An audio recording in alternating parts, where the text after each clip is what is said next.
اگر آج شب برات ہو اور آپ کی مغفرت صرف اس لیے رک جائے کیونکہ آپ کسی اپنے کو معاف نہیں کر پائے تو آپ کیا کریں گے؟ شعبان کی 14 تاریخ تھی۔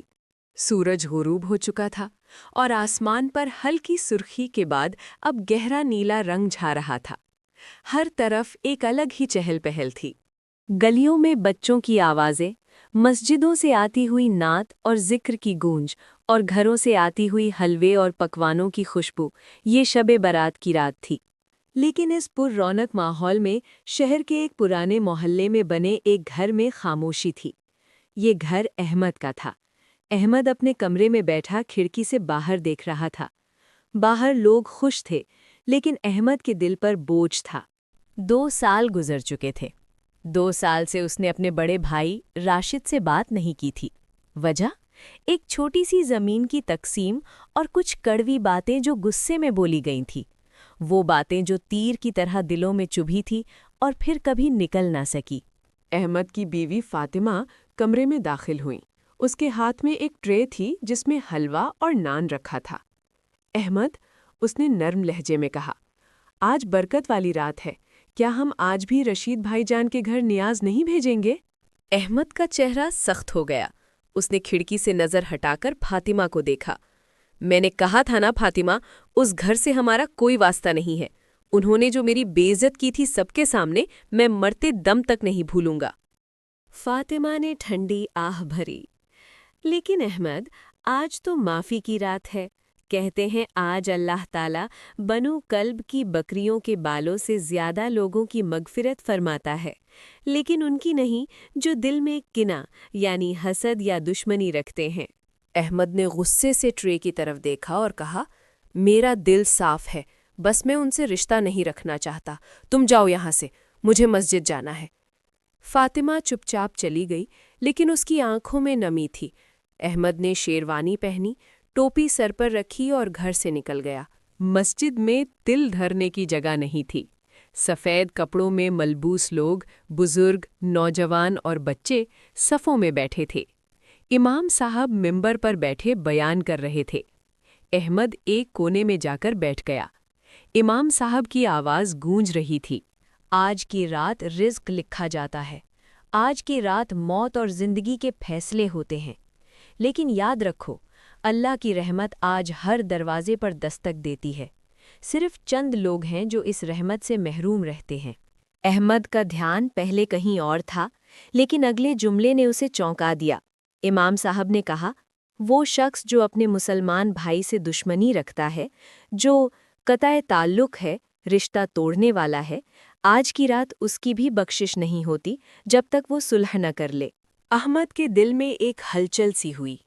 اسے رشید کا چہرہ یاد آیا۔ بچپن میں کیسے رشید اسے کندھوں پر بٹھا کر گھماتا تھا۔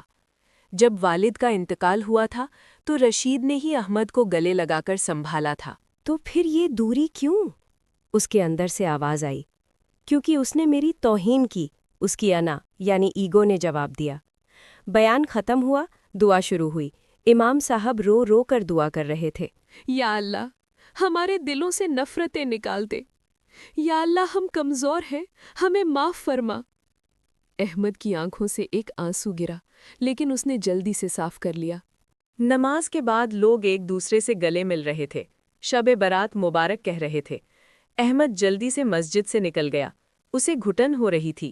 جیسا کہ رواج تھا، لوگ نماز کے بعد قبرستان اپنے آباء و اجداد کی قبروں پر فاتحہ خوانی کے لیے جا رہے تھے۔ راستے میں موم بتیاں جل رہی تھیں۔ عامر بھی چلتے چلتے قبرستان پہنچ گیا۔ رات کا گہرا سناٹا تھا، بس ہوا میں اگربتی اور گلاب کی خوشبو تھی۔ جگہ جگہ لوگوں نے دیے جلائے ہوئے تھے۔ وہ اپنے والد اور والدہ کی قبر کی طرف بڑھا۔ وہاں پہنچ کر دیکھا تو قبر کے پاس پہلے سے چراغ جلے ہوئے تھے اور تازہ پھولوں کی چادر بچھی ہوئی تھی۔ کون آیا ہوگا؟ احمد نے سوچا، حالانکہ اسے جواب پتہ تھا۔ وہ قبر کے پاس کھڑا ہو گیا اور سورہ یاسین پڑھنے لگا۔ ہوا تیز چلنے لگی۔ پڑھنے کے دوران اسے اپنے والد کی آخری نصیحت یاد آئی۔ مرتے وقت ابا نے دونوں بھائیوں کا ہاتھ ایک دوسرے کے ہاتھ میں دے کر کہا تھا، بیٹا، دنیا میں سب کچھ مل جاتا ہے، خون کے رشتے نہیں ملتے، کبھی الگ مت ہونا۔ احمد کا گلا بھر آیا۔ تلاوت ختم کر کے اس نے ہاتھ اٹھائے۔ یا اللہ، میرے ابا امی کی مغفرت فرما۔ لیکن دعا مانگتے ہوئے اسے محسوس ہوا کہ کوئی دعا قبول نہیں ہو رہی، جیسے کوئی دیوار ہے اس کے اور آسمان کے درمیان۔ جو دل میں کینہ رکھتا ہے اس کی بخشش نہیں ہوتی، امام صاحب کے الفاظ اس کے کانوں میں گونج اٹھے۔ مرتے وقت ابا نے دونوں بھائیوں کا ہاتھ ایک دوسرے کے ہاتھ میں دے کر کہا تھا، بیٹا، دنیا میں سب کچھ مل جاتا ہے، خون کے رشتے نہیں ملتے، کبھی الگ مت ہونا۔ احمد کا گلا بھر آیا۔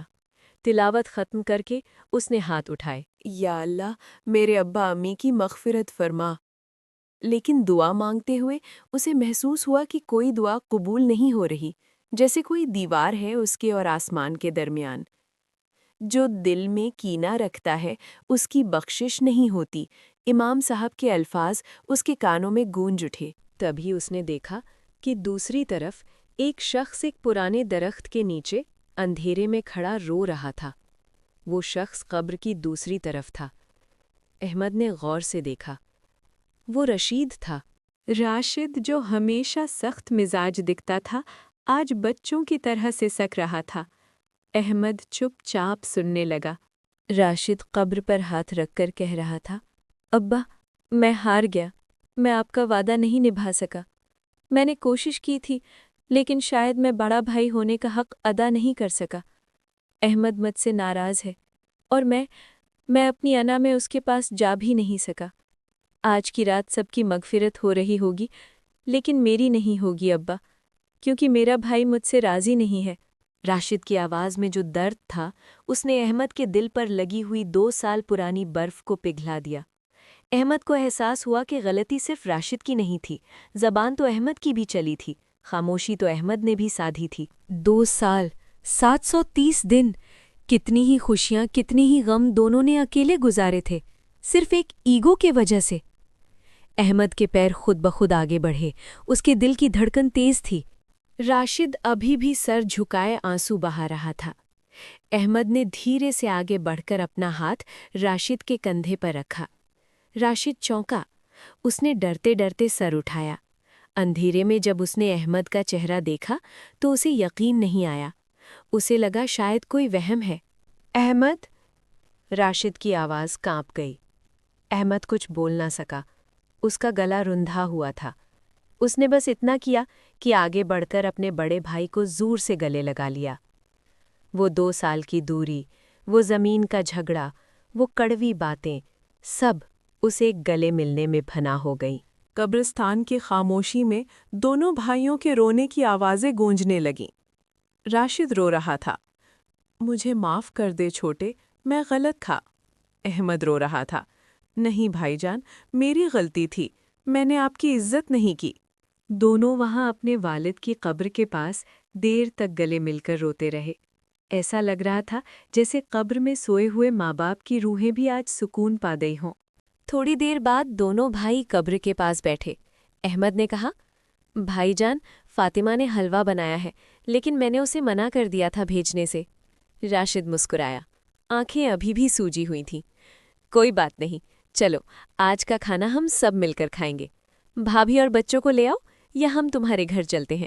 جب دونوں بھائی قبرستان سے باہر نکلے تو وہی گلیاں جو احمد کو آتے وقت گھٹن زدہ لگ رہی تھیں، اب روشن لگ رہی تھیں۔ ہوا میں ٹھنڈک تھی، لیکن دل میں گرماہٹ تھی۔ احمد نے آسمان کی طرف دیکھا۔ چاند بادلوں کے پیچھے سے نکل کر چمک رہا تھا۔ اسے محسوس ہوا کہ وہ دیوار گر چکی ہے۔ اس کی دعا اب سیدھی عرش تک جا رہی تھی۔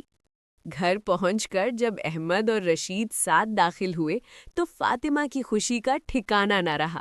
بچوں نے اپنے تایا ابو کو دیکھا تو دوڑ کر لپٹ گئے۔ اس رات جب احمد سجدے میں گیا تو اس کا سجدہ بہت لمبا تھا، لیکن اس بار سجدہ بوجھ اتارنے کے لیے نہیں، شکر ادا کرنے کے لیے تھا۔ میرے دوستوں، عزیزوں، یہ کہانی صرف احمد اور رشید کی نہیں ہے، یہ ہم میں سے بہت سے لوگوں کی کہانی ہے۔ شب برات آتی ہے، ہم نوافل پڑھتے ہیں، روزے رکھتے ہیں، قبرستان جاتے ہیں، یہ سب بہت اچھی بات ہے، لیکن یاد رکھیں، اللہ کے حق حقوق اللہ تو اللہ معاف کر دیتا ہے، لیکن بندوں کے